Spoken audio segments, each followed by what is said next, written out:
Welcome back to SPD 911. I am your host, Dr. Jake Taylor Jacobs, President and COO of SIPS Healthcare Solutions. In this show, it is absolutely amazing. In this show, it's all about tackling the toughest challenges in sterile processing.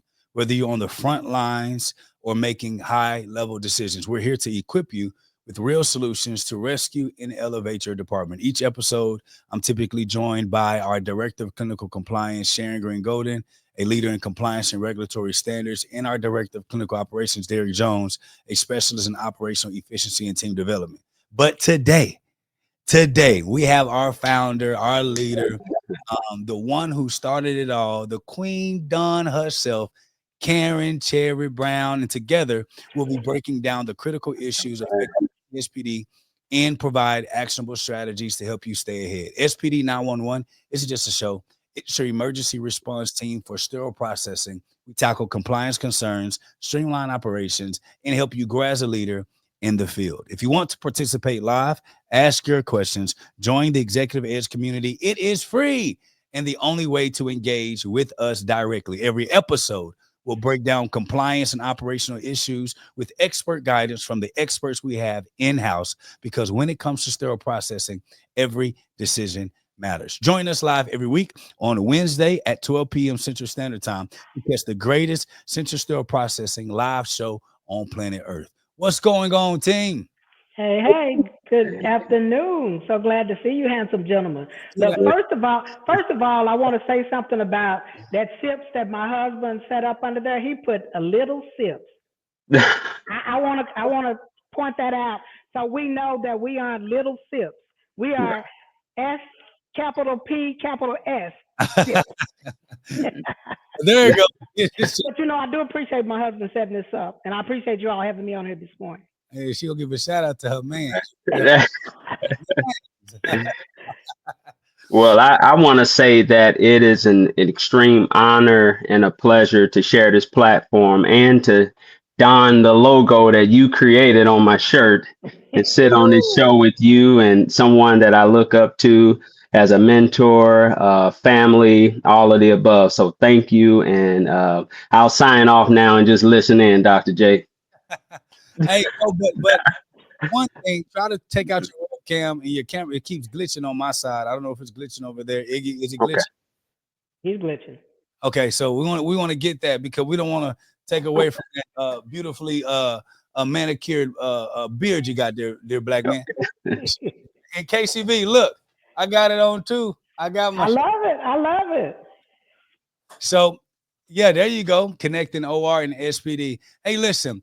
What we do every week when we do this show, I like to talk about one thing that you're grateful for during this period. So I'll start with you, KCB. What is one thing that you're grateful for and in this current phase, space, this week, life currently? You know what? Every day I wake up, I'm grateful.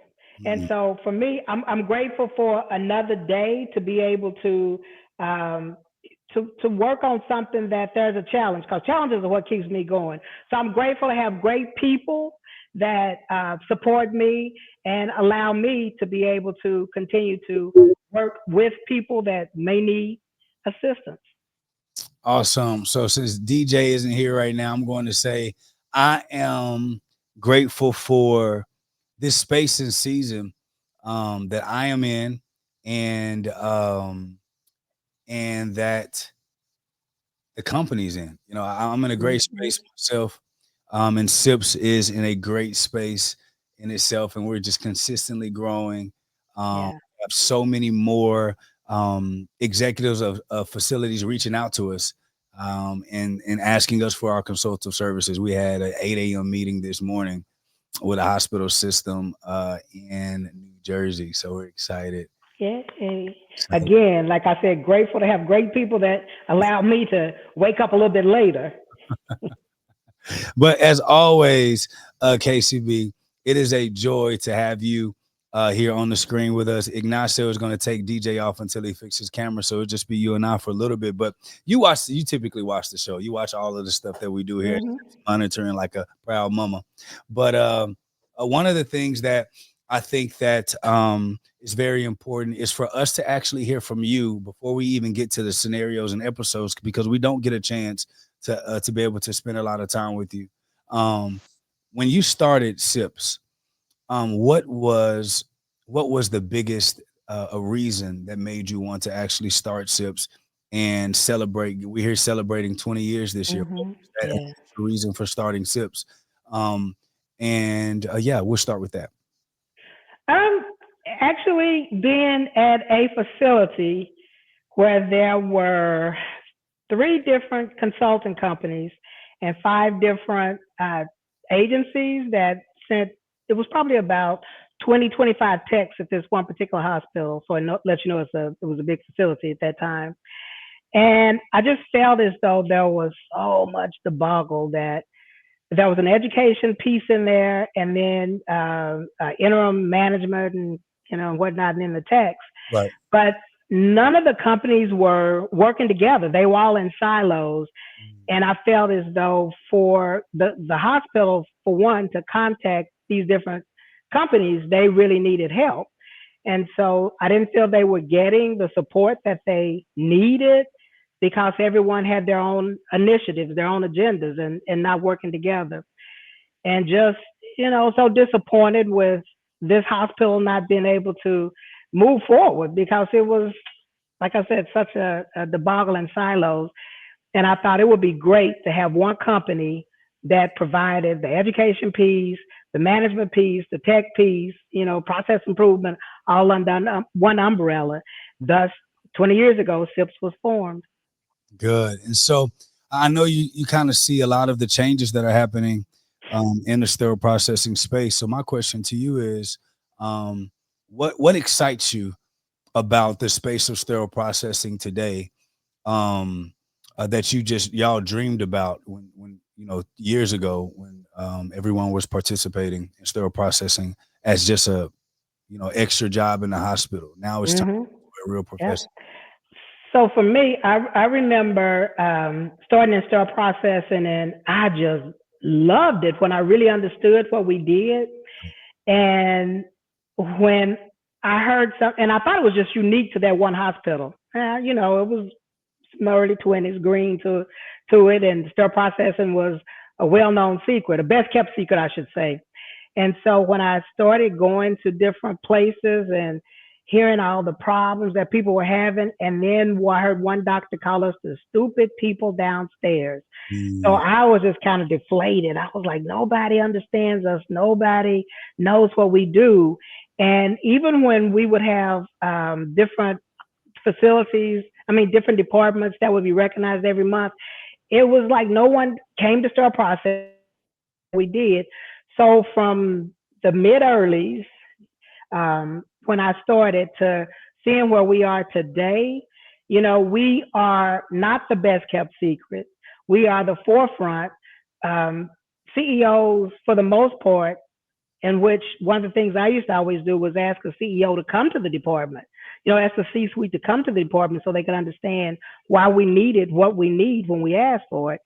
And so to see so many people, I look at like some of the people that were technicians when I was in leadership work, and to see how they've blossomed in the industry, those are the things that I think I'm most proudest of seeing where people have gotten out there and they make the world understand who we are and why our roles are so important. I think that's a great thing. So on the show, we typically, as you know, we deal with real scenarios from people that are a part of our executive edge community. So if you're not a part of the SIPS executive edge community, it is free.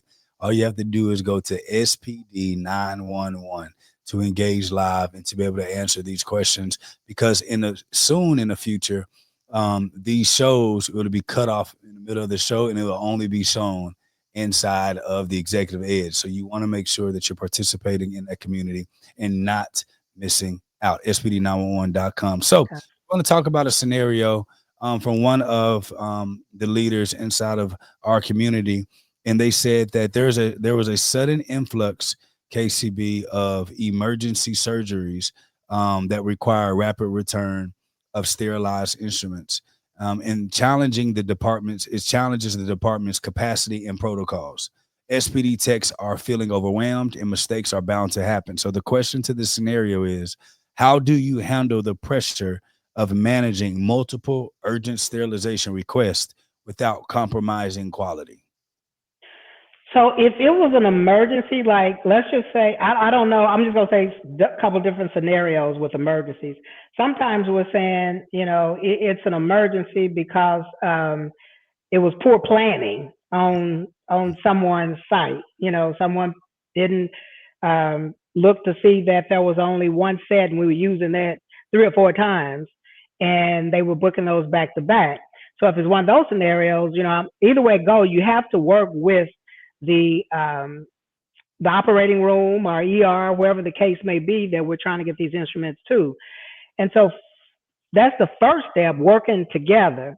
And I always say woosah, because if you're all in an uproar and they're all in an uproar, we are going to miss the mark. So we need to woosah, we need to huddle and look and see what we can move around if possible. If it's a patient on the table and we don't have that particular set, it has 20 minutes and still in the sterilizer. Okay, so what instruments do we need to get the doctor started? What other sets are those instruments in? So again, it's taking a pause back,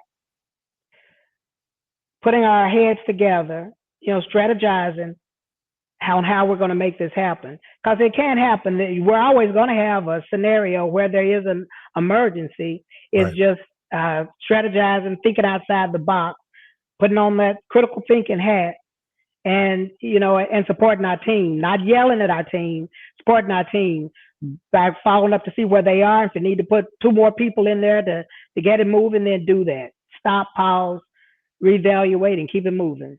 Okay, and I'm bring back up the question, Ignacio, so that Derrick can see it too.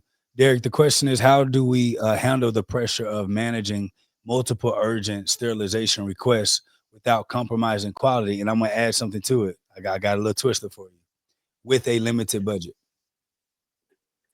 Well, so you hit on, as I was thinking, due to budgeting, it seems that everything is becoming urgent and emergent in most hospital settings and sterile processing departments, where our teams are being asked to prioritize priorities and prioritize trays that aren't priorities, because they will be priorities in the next hour or so. Mm-hmm. So, like Miss Cherry Brown said and mentioned, the first thing you want to do is prioritize what's needed, immediate needed.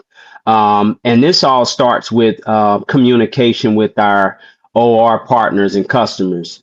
We need to get, in most cases, when you think about sterile processing departments, most may have 2 sterilizers, right?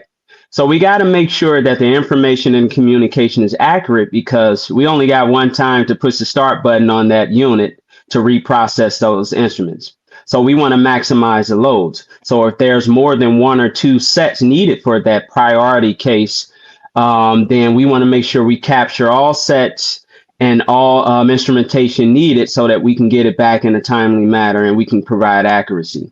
But that all starts with the relationship and the communication coming from the OR and our OR support teams.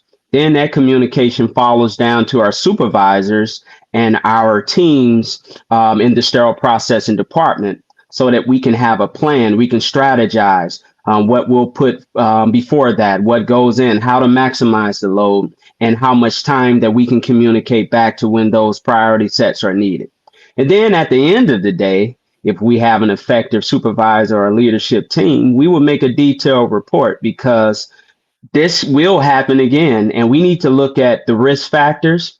We need to look at opportunities to justify why there is a need to purchase more instruments, and the potential compromising positions that we can put our patient in when rushing and reprocessing instruments that are needed immediately. Mm-hmm. And Derrick, you hit the nail on the head as far as it will happen again. And Yes. so, hospitals that have tracking systems, because either way it goes, we need to track that situation Yes. and be able to report out. Like, we were saying, if it's one instrument set and you're using that, 6 times in one day, and over a 30, even a 30-day period, we can show a pattern, then it's Yes. able to justify that to why we need to buy, a couple more of those sets. So you're right, making sure that we're documenting these situations when this happens, and then take it to our upline. Yes. And one of the biggest things on the leader communication side that I want to speak to is learning the language of the people that you want to receive what you're getting, and also Mm-hmm. want to reach in the hospital's pockets to write a check for what you need. I think that's extremely important. And you all hear me say this all the time on every show. If you don't know how to communicate, you will never get what you want. It's almost like if someone speaks Spanish, and they're talking to someone who doesn't know Spanish at all. It doesn't matter what you're saying.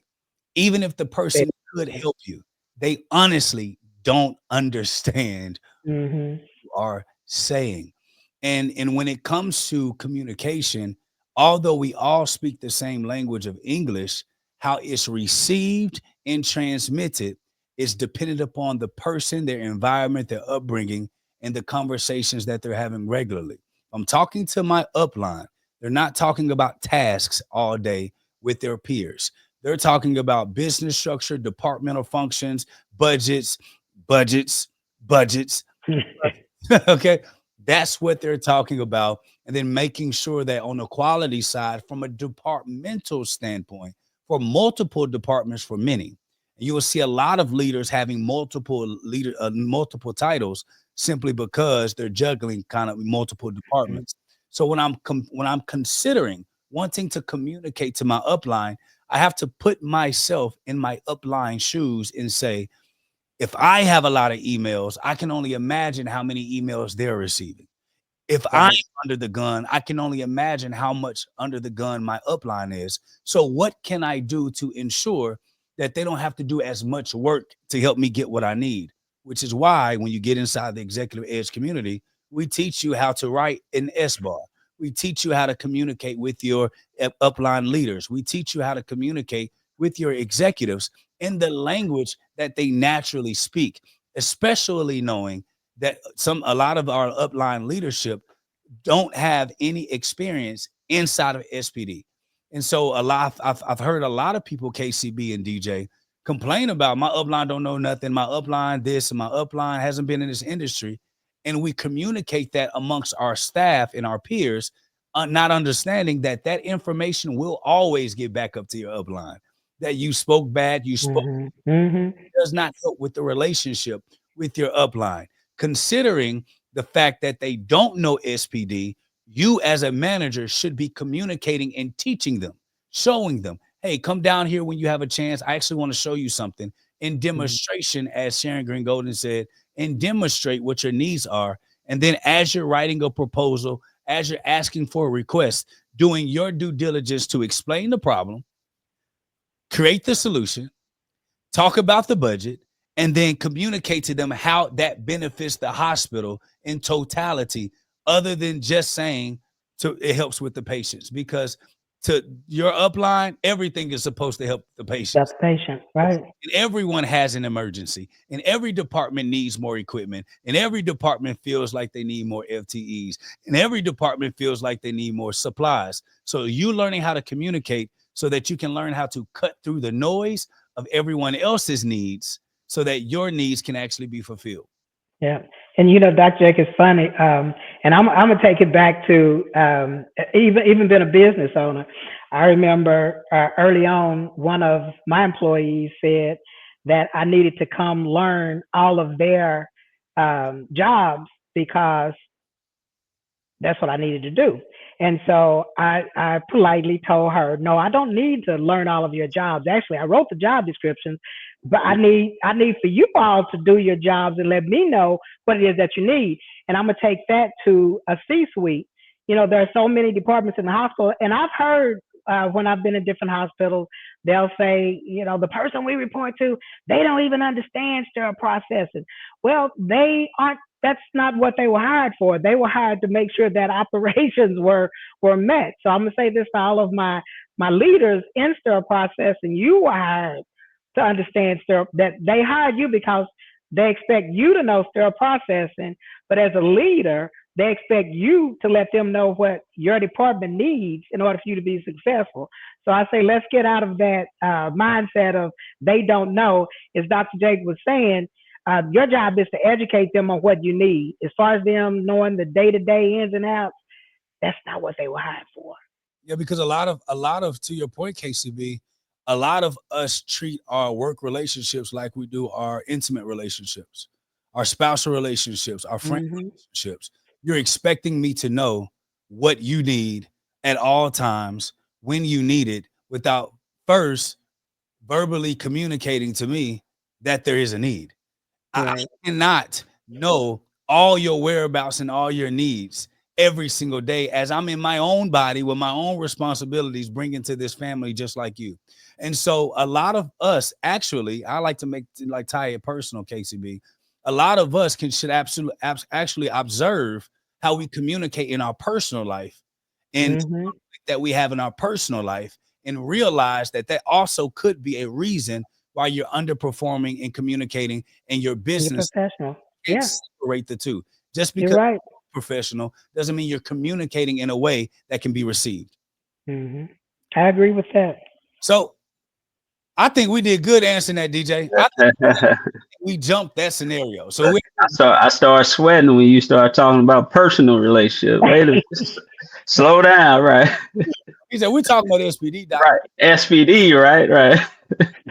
So whoever that was, we hope that us explaining that helps you actually deal with what you need to deal with within your facility. And if you need extra training and things, there are a lot of resources that you can have and that you can upgrade or use inside the executive community that will allow for you to continue to work on that craft yourself. So KCB, DJ, we got another one.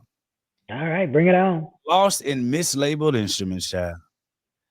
There's a discrepancy in the instrument tracking results and the use of non-sterilized sets during surgery, leading to critical incident investigations. Now the hospital is facing legal consequences and SPD, of course, is under fire.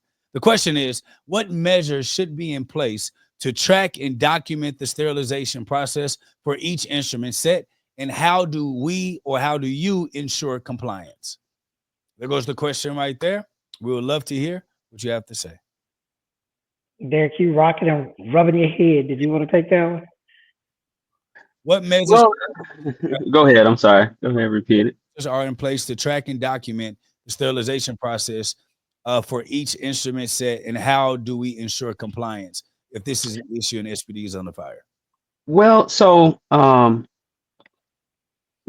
it's so many components needed to ensure the proper steps of documenting. And first of all, as far as compliance, when we're trying to, discover complete readiness or sterility of a set, and to ensure that it's going through each proper area of the sterile processing department, from decontamination to assembled at the back table and to sterilize in the correct method of sterilization. The number one most important thing that we need is an involvement from our vendors, of the equipment, and of the actual instrumentation. And it needs to be, our policies and standard procedures need to be written according to those vendor specifications and hospital policies and all of and AMI standards that as far as recommendations. Now, how do we track those things?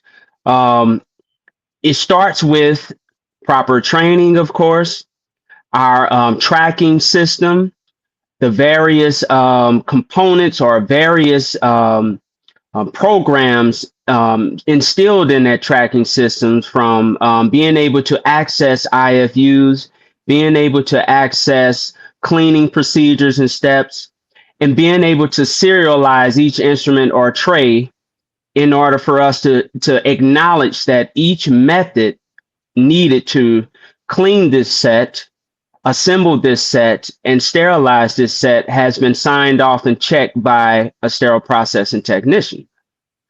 Some facilities don't have elaborate or evasive systems that can really monitor and allow us to check off all of those areas. So we will have to stick with our policies, our procedures. We need proper documentation, how we're documented, whether it's via writing, keeping a logbook. We really should focus on serializing our trays and being able to track it so that we can have full traceabilities of each step. So if we don't have a tracking system that we're able to capture the scan points and the information needed to track that tray through each process, then we need to create some sort of ledger or logbook that show and has signatures and sign off from each technician in each step, so that we can reference those whenever that instrument set is called due to a defect or an error once it reaches the patient. So I'm gonna add, and you're right. If we have all those checks in place, then we should be able to avoid those situations. I'll give a scenario at a hospital I was at one time, and a dirty set was used. Tell the story. I feel like it's fireside chat. Yeah, a dirty set was used. At the end of the day, they took a set, and they had the person, I said, either they had to know better, because if you had gone through any kind of training and you saw a set that was not containerized or wrapped, why would you even take that and put it in a room, right? But the person said they thought that the set had been, and I'm gonna use the word flash because that was the word back in those days. They didn't realize that that set had been used. They took it in the room. Now we've compromised everything. So what we had to do, and we did have to go through all that with infection control, risk management, and we did have to do, the task force to how do we prevent this from happening again.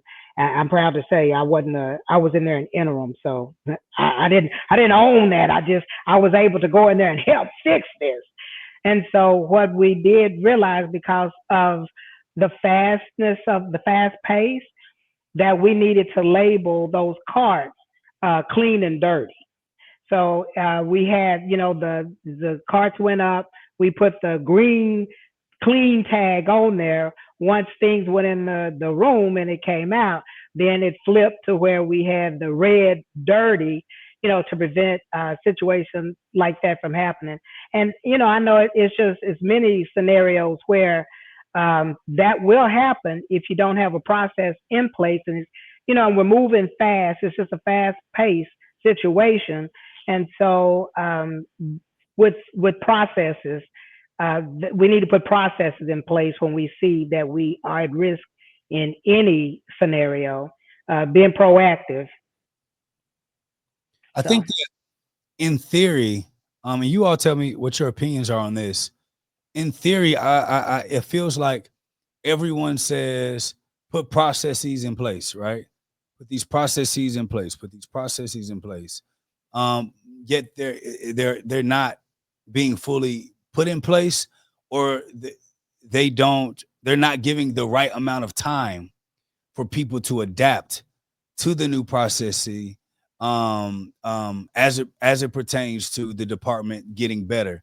And I want to ask you all your take, being in the field, studying what you study, seeing all the different scenarios that you've seen as a collective unit. Why do you think there's a huge issue, if you will, with hospital systems giving a new process enough time to optimize before judging it immediately? I think just like most things, people want instant gratification. Yeah. So I usually say, can you give us 90 days? I think 90 days with anything is a reasonable enough time to be able to measure. So that's the customer. With the staff, sometimes I think just old habits. It's just easy to fall back into old habits. I've gone to facilities where maybe 2 or 3 years later, we put some processes in place and things were working well. And then I'm called back 2 or 3 years later because management has changed. Yep. And they didn't understand, or they felt that took too long to do certain things. So they go back to what they're familiar with, or what they know, and or what they feel is a shortcut. But a lot of times those shortcuts are what gets us in trouble. So I just, I encourage people to give it some time. And even I always say, let's try something, because what we're doing, we know it doesn't work. We know it's not working. So let's try something new. If we've done this for 90 days or whatever, and we don't feel as though we're getting the results that we want, then we can look at something different. Just don't stop and go back to what we know for a fact is not working. And then also, I'll piggyback on that. Our leaderships need to do better of creating processes for checks and balances. Is often we'll create or we'll implement a new process and it'll work. But we're not taking into the fact that staffing change, people grow, people are elevated to new roles, people move on. So do we have a process to check the process? That's something that we need to consider as leaders so that we don't have to constantly go back and retrain and as we complete one task and resolve issues in one area, we have to go back and fix the other areas, and then we got to go back to that next area.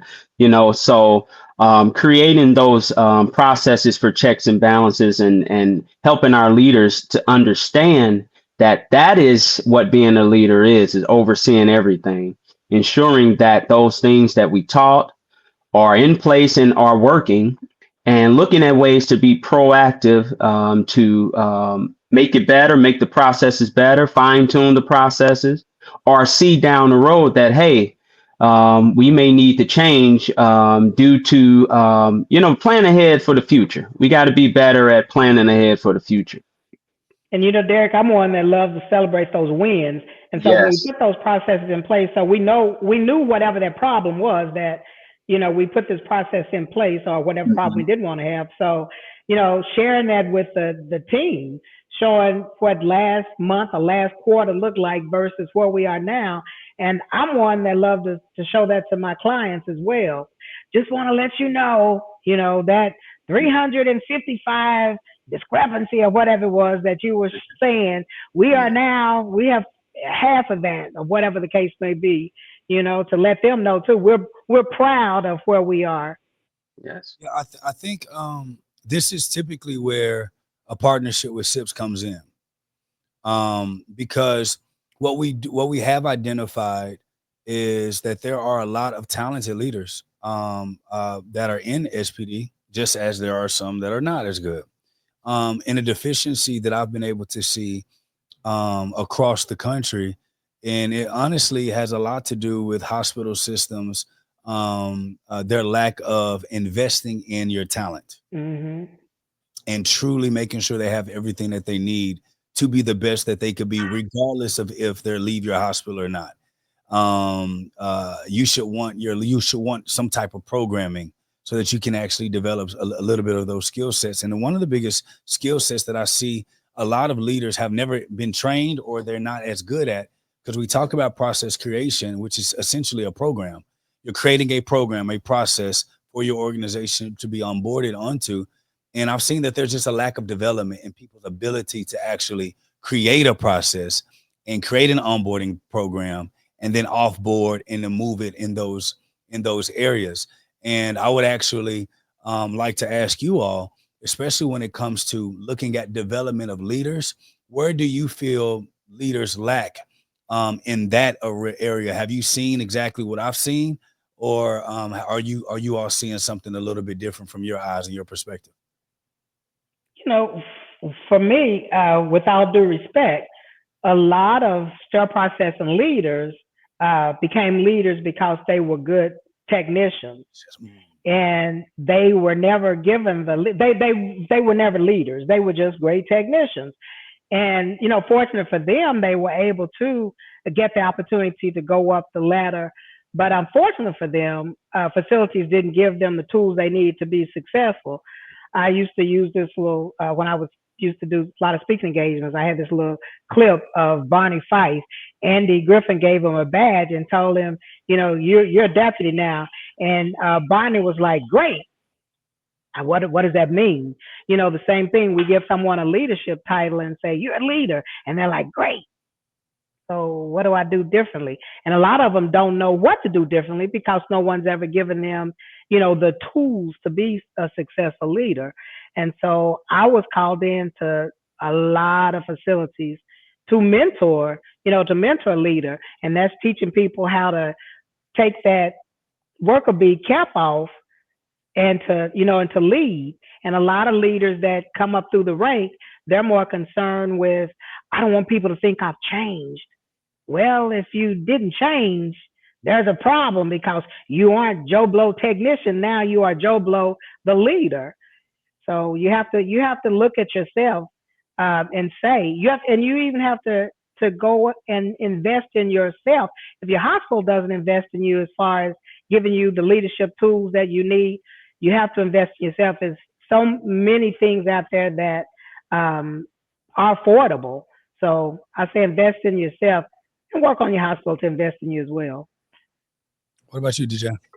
And that's a touchy subject because I have a few people that I'm working with now that is learning that difficult. Just identifying that just because you're a hard worker and a worker bee doesn't mean you're a great leader. This happened to me, and unfortunately, I just realized this maybe a month or two ago when I went to one of our sites. And one of my most difficult leaders that I ever worked for was always upset with me because he said, you're always in the department relieving lunches and stepping in for your team, but I need you here at these meetings. And I'm thinking like, well, but my team's drowning in trays. I don't want to waste time over here at a meeting and sitting at a conference table all day. I need to be involved in the process. And then I realized as I'm teaching other people out in the field today, like, wow, that's what he meant. Here it is. I thought this person was trying to hold me back from being able to with my team and get with my people. But he was trying to help me see the bigger picture as a leader. I'm not leading if I'm doing the work. I'm not a manager. I'm not a supervisor. I'm in that position because I'm there to oversee all components of whether it's my shift, my teams, and my department. And I am supposed to lead, foresee things, be supportive, teach, educate, and position my team to be great and provide successful outcomes. So that required me, like Ms. KCB said, to go to school, to get educated, to learn, to take a look at myself, to look at opportunities to grow, to be involved in more projects related to building skill and character so that I can be comfortable with leading and supporting my teams. And then last thing, I always tell people that if it requires for you to be there 24 hours a day in order for it to run successfully, then you're not a leader. Yeah. You're just a worker. You're just a hybrid worker. Yeah. You're one of them workers. Yep. Dr. Jake, can I share a quick story? I promise I'll make it quick. I remember when I transitioned from a technician to a supervisor, there was this young lady named Irene. I was working second shift, and I knew the instruments had that section had piled up. So I went out and I was going to work on dental sets. Dental sets were never my biggest specialty, but I thought, this is where they're lacking. So I had gotten all the sets together and all the instruments together, and there were 3 left. I was doing process of elimination. So I asked Irene, I said, Irene, what is this? She said, you don't know what that instrument is and they made you the supervisor? That was the best thing Irene could have said to me, because at that point I said to Irene, you're right. I'm the supervisor. My job is to make sure that these instruments get up. And I know you know this set. So I just slid it over to her and said, I'm going to need you to finish that for me. But, it's those things because we feel like, we don't want the staff thinking bad of us when actually they're going to think what they're going to think. So you might as well be a leader and not quit worrying about being a people pleaser.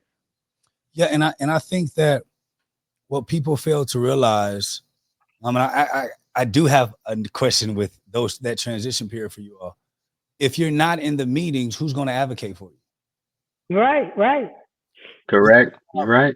Your job in leadership, once you get to leadership, your new responsibility is not the task itself, it's the people. You're the one advocating for the people. You should be studying your people. Oh, they need training. They need development. Okay, they're off today. Okay, this person usually comes in happy. What's going on? Just as you know those instruments, you should be focused on getting to know your people. Mm-hmm. You know, if you're the manager of the full department, why are you just coming in and shift the first shift? You need to work all the shifts. You need to come in shift the second shift. You know, rotate to the third shift. Kind of work the weekends, because a lot of leaders are if they're not out there working with their team, they're in the office watching them through the window. Right. And this is what we have to understand these things. Getting to know your people in their ability, not getting to know them always to the full capacity of what their children's names are, but at least getting to know them enough so they feel like there's a personal connection here at this world that we call work. I know that in this world, if I come in dragging or low, my leader's gonna be looking at me, I know you lying. What's going on with you?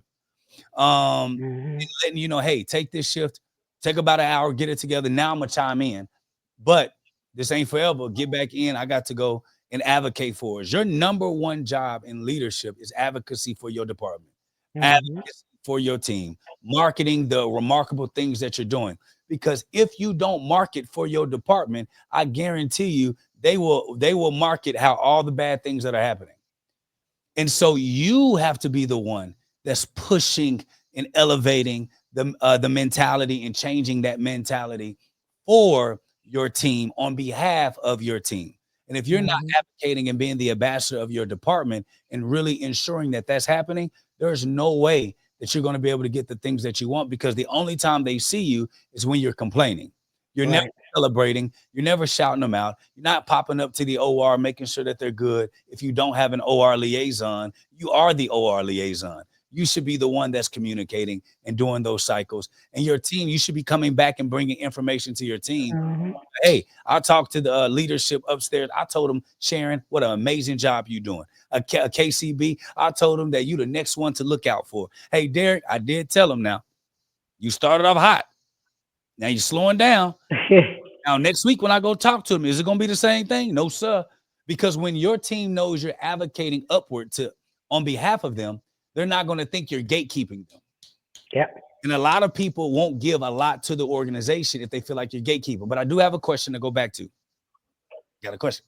So in that transition phase for you, DJ, I want you to talk about those feelings, those emotions, that rawness, because I think that there are people right now that are about to transition, that are going to transition in the future or have transitioned, and they're dealing with that space of resentment, because for some reason, a lot of people think that corrective criticism is hating. And I want you to really talk about that and what you did outside of just educating yourself and all that stuff mentally. What did you do to change the way you saw that guy or that man that told you, hey, what you doing? So what were you at mentally? What were you struggling with? What was going on in your mind? What was going on in that process? And what made you think negatively about his correct critique of what you should be doing as a leader? Well, so before that, the critique of my performance at the time, you got to understand, and I had gone from a technician to designing a SPD department in a matter of 4 years, right? Of course, leadership changes in an organization, so their vision changed, right? But all of the work I had been that I was a part of and that I had done, building talent, talent recruitment, bringing and introducing new people into this world and industry as a viable career option to grow.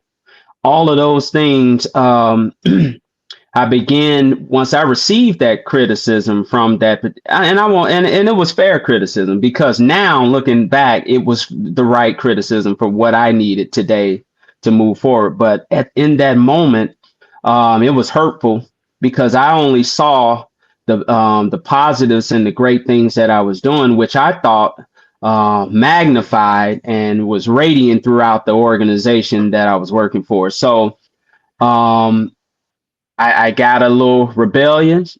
I decided to run from it, Mm. and I ran into a far worse situation than if I would have stayed. So, one thing I did was I got a mentor who helped me navigate through those things.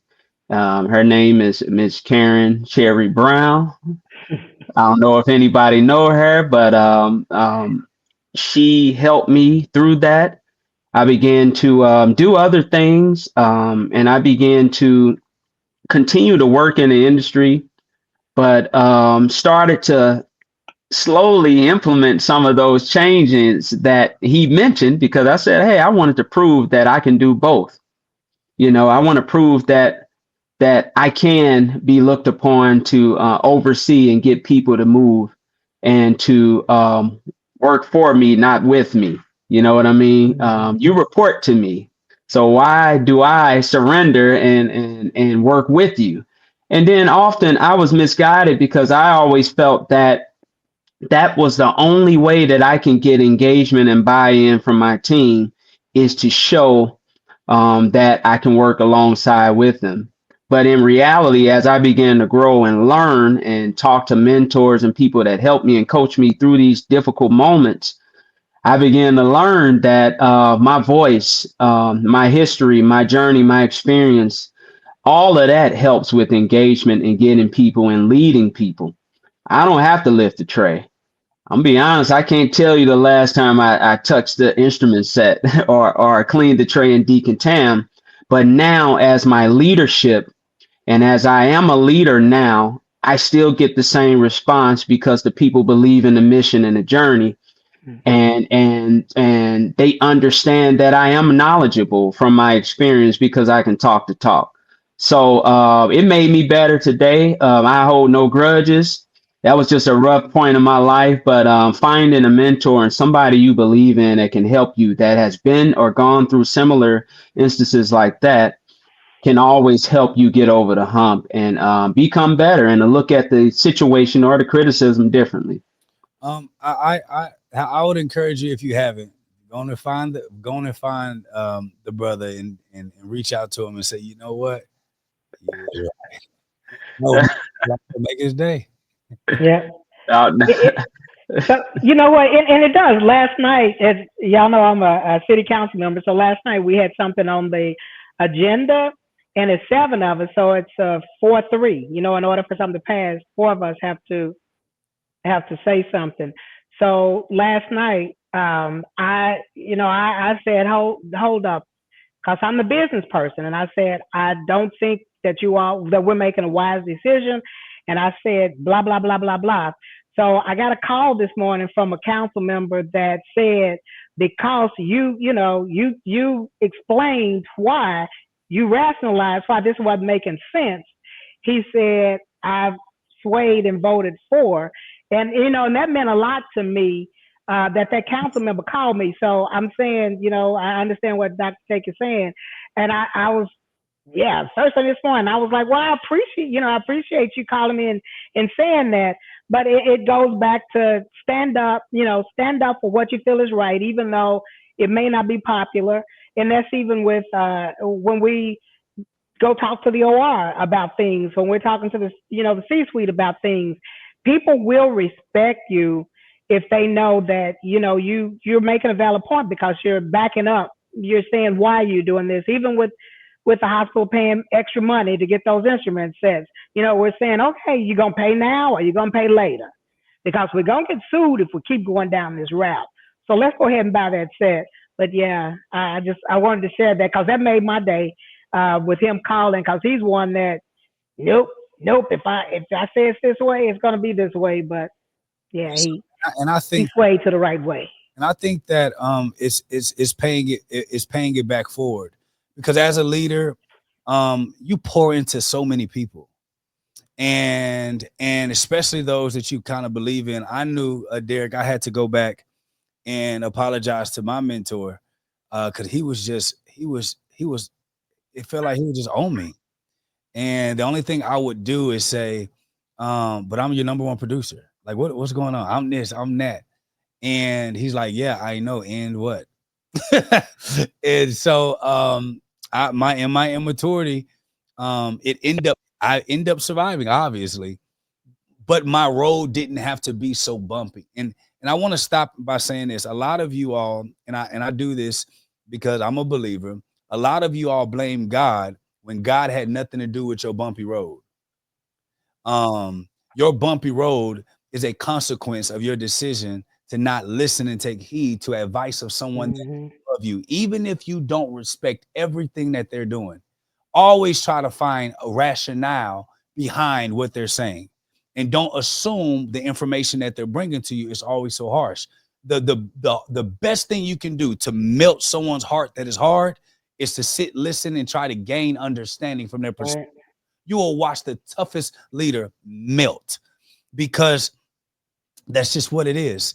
And so, yeah, if you can, anybody, not just Derrick, anybody, if later on down your career you realize someone was right, reaching out to them, apologizing, and just saying, hey, listen, on this portion, you were right and I was wrong. You don't know how much that will actually make the day of the person. You don't know how that moment affected them or changed their leadership style. You don't know how that moment actually put them on a different course of how they even, if they even want to talk or give to people and pour into people. And then for you, you're letting something go back by sowing a seed, letting someone know, hey, listen, you were a part of my process because I remembered you when you changed. And God blesses that when you sow that seed. So we have one live question, one more live question from a person that's in our executive edge community, KCB and Derrick. And this is a must, because this is a young lady that has a lot of great potential to do a lot of great, amazing things. So she feels like there's an invisible leader.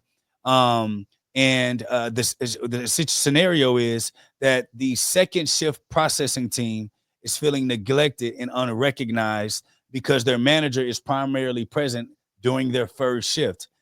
So despite working tirelessly to ensure surgical instruments are properly processed and ready for the next day's procedures, they rarely interact with leadership, and the morale is dipping. And some team members feel undervalued, which is beginning to affect engagement and performance. Her question was, how can you effectively communicate to your manager that the second shift team needs more visibility and engagement from leadership without creating conflict or tension? Okay. So, and I'm gonna say this to leaders. I used to rotate. I used to rotate shifts. I mean, we know that day shift is the busiest shift as far as where you have most of your issues that are being addressed. And I encourage any managers that have, if you have supervisors on these shifts, that you do come in later. Let's just say you say Monday, Wednesday, and Friday, you're going to come in later. So you can lap over to second shift, and then those other days you come in earlier so you can get a lot of your night shift where you're working with them. But it is very imperative. So to that person, I would say, I would just have a conversation with my leader and say, we really would appreciate if you could just, let's just say a week, if you could come over the next couple of weeks and spend more time on second shift. We'd love for you to look at some of the things that you might be able to give input to or whatever. We love to feel needed.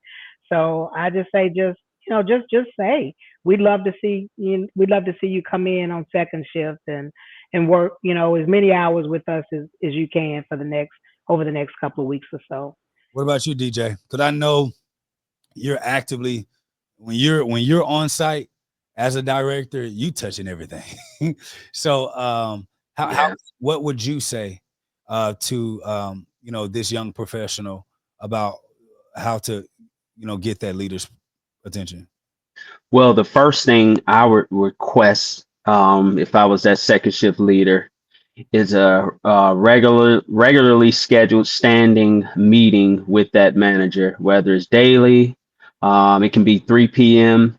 That's the first way to get the attention of that manager to express, Good. hey, here are the needs, or here are some of the challenges we're facing on this second shift. Document it, send it via email, let that manager know that, hey, I need your attention. And then secondly, as those things are documented and you all are discussing some of the challenges that you're facing, then there may be an opportunity to say, hey, I'm having trouble understanding, or I'm having trouble meeting or challenges meeting the deliverables of some of the changes we need to do to help resolve problems or issues. So that's when you should recommend that manager provide additional training and support by spending a shift or a day with you, so that you could help them see and understand the things that you're going through. Of course, all of those things should be documented, sent via email.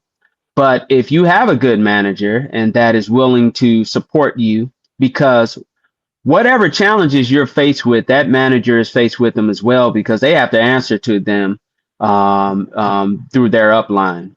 So it is important to get their attention by trying to schedule meetings for them, so that they can get the communication, or that you have a platform and an opportunity to communicate your needs.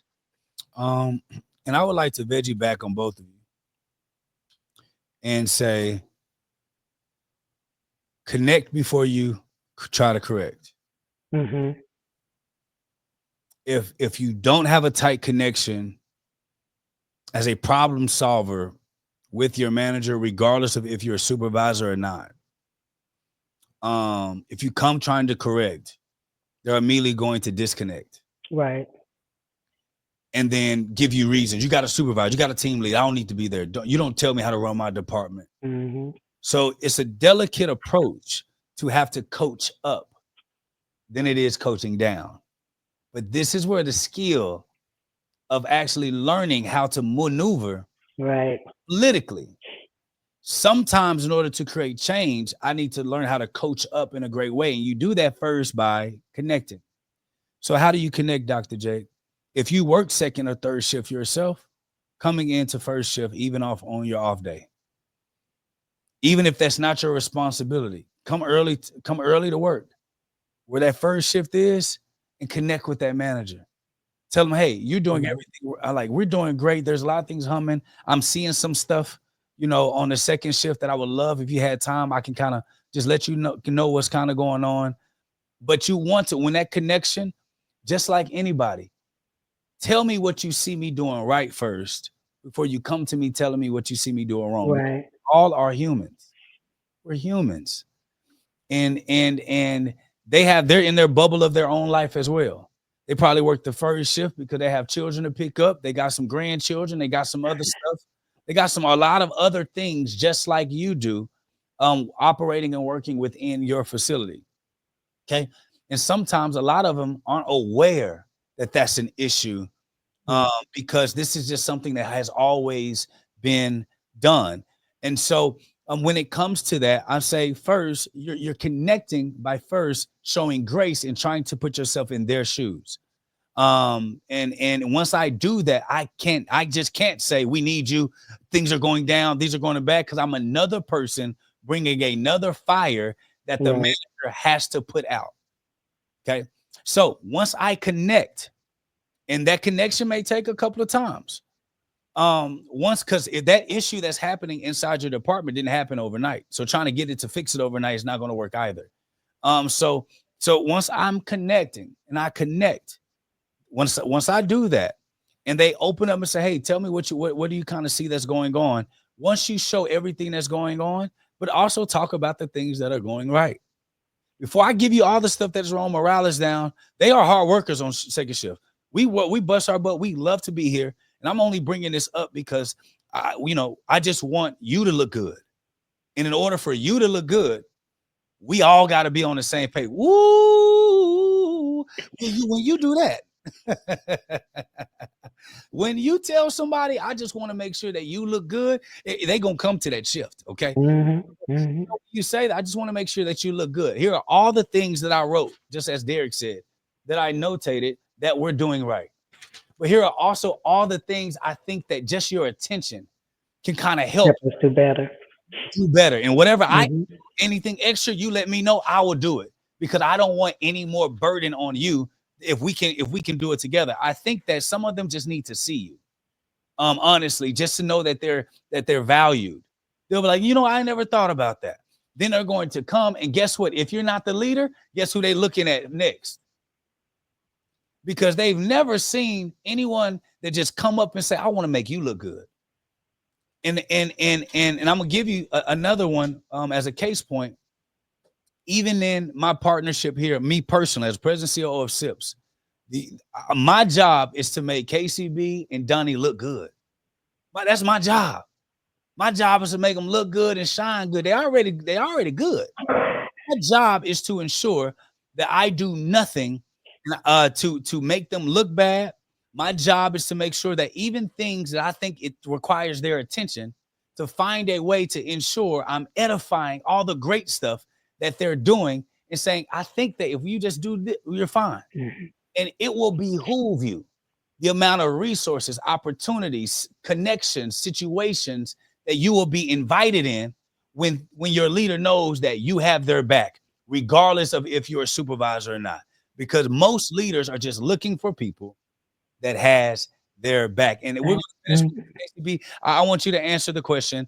You heard from us about what we would do for second shift, to kind of get that person to say yes, or to say, that they need help or whatever. What will be your final say on how you believe that this person should get that person, the leader's attention?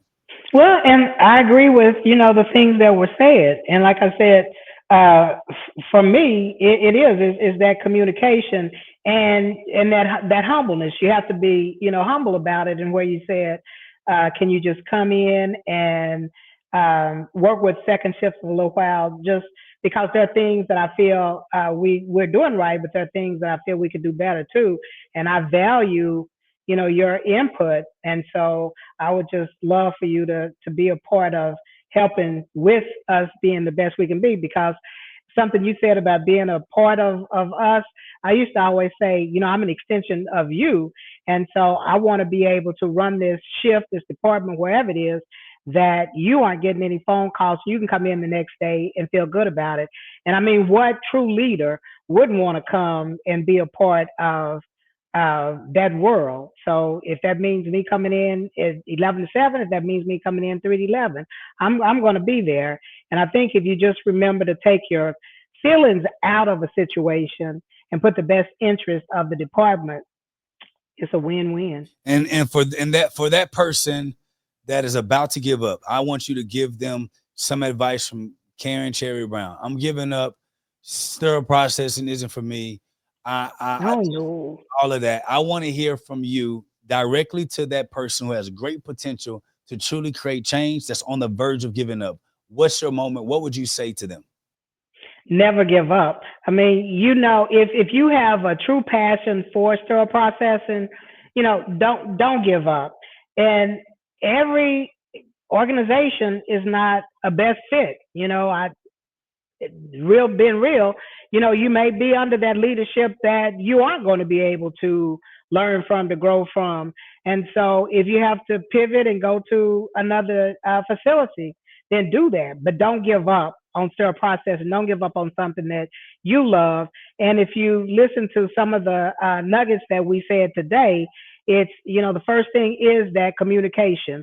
And unfortunately, as we also said, everybody is not a good leader. They may be in a leadership role, but they aren't the best leader. And you can't change them.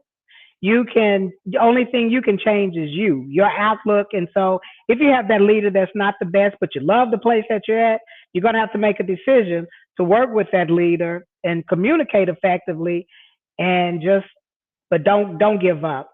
And like I said, unfortunately, if you have to leave, then leave, but don't give up. Thank you. And then DJ, Yes, that sir. on the verge, they're already in some type of supervisory managerial role, and Mhm. they're on the verge of stepping away, and they find joy in sterile processing, but they have a little bit of your story. You step away, then you get the urge to come back. For those that are on that verge, as I mentioned with KCB, what will be Mhm. your words for that person that's on the verge of saying, you know what, this isn't it? Well, what I like to do is I would like to go a little bit deeper, Dr. Jake, because first I would tell them don't give up, work through it, and really learn if this is a passion of yours. You got to be able to take the good with the bad. But I want to go a little deeper because, as I mentioned earlier in the podcast, as I learned that the critique that I received early on in my years as a manager, how it made me better. There are some folks out there that is currently going through critique of minds and people I have critiqued in the past that I realized that it may have impacted them in a way that they felt I was coming at a different light or in a negative approach. I first want to say, hey, I apologize. Never mean to harm or hurt. I only mean to build and to help grow people in this profession so that they can achieve higher successes and reach pivotal areas or places that they desire to go. Keep continuing, learn to extract what the person is saying, not how they're saying it, and use it to better yourself. Even if you need it as a sounding board or a punching bag or a target as to something that I may have said or someone may have said in the past or critique you, use it to build yourself to get better and grow in any profession. But I will say that sterile processing is so accessible and it's an easy profession to get into if you have a heart for healthcare, if you have a desire to work with instrumentation, and it is a pathway to introduce you to other healthcare related programs that are much needed and there is a need for in the healthcare industry. So please work hard, give it your all, don't take criticism to heart, and to get better in your profession. And for me, for that person that's on the verge of quitting, what I will say is sterile processing. I'm gonna talk to you from a data trend side. Sterile processing is on the verge of supernatural growth and opportunity. So quitting while the industry is seeing so much change, and you see doctors now coming, people with PhDs, with doctorates, with all types of certifications and industry transitions, and engineers that are coming into the healthcare field through sterile processing. And just in the last 2 or 3 years, we're seeing VPs of sterile processing for the first time in the history of sterile processing. We're seeing directors in the first time in the history of sterile processing.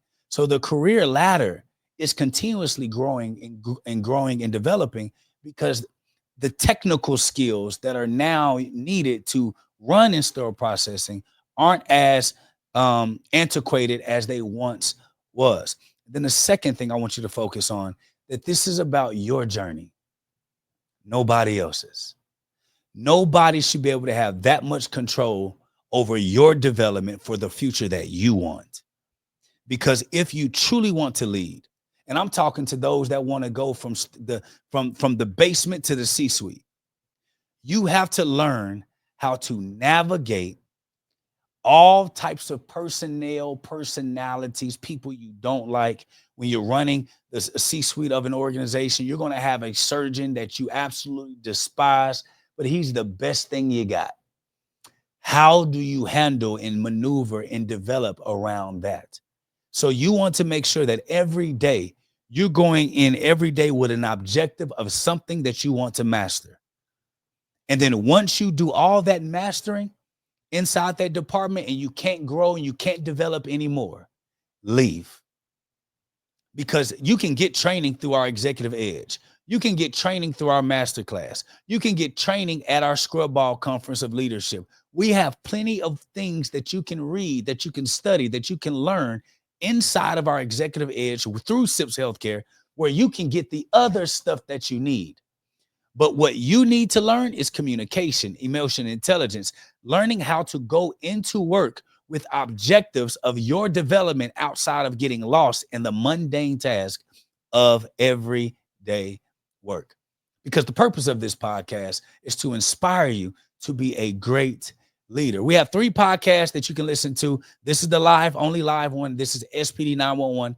If you want to find healthcare leaders, executives, government officials, find their prevailing through pain stories, our founder, KCB, prevailing through pain on YouTube, on LinkedIn, on Instagram, and also on all podcast platforms, prevailing through pain. Hear these stories of what people have gone through to get where they are, because those stories are inspirational. They encourage you to be amazing. It just changes all the dynamics of who you are. Prevailing Through Pain on YouTube, you can find it. And then the third podcast that you have, which is free. These are free things that you can just plug into your ears and listen to wash out all that stinking thinking you have. It is Bred to Lead. And that's our podcast, Bred to Lead, which is currently ranked number 24 on the ranking charts of top business and leadership podcasts in the entire country. So we have so many resources available for you. We have so many things that we want to continue to give to you, but you have to say, hey, you know what? I'm no longer going to allow for anyone or any situation or any environment to dictate who I'm going to become. And once you make that decision and you decide that that is going to be your path, there is no one that can get you off your horse to the destiny that God has for you. This is SPD 911. I'm the president and COO of SIPS Healthcare. We just got to hear from our founder, Karen Cherry Brown, and our director of clinical operations, Derrick Jones. And I'm telling you this, if you have no place to go to for leadership, come to SIPS, because we can help you become everything that you need to be. Because in this industry of healthcare, we have to have the best leaders on the planet. And we're trying to provide every resource that we can so that you can be great. This is Dr. Jake Taylor Jacobs, Karen Cherry Brown, and DJ, and we're out. Thank you all.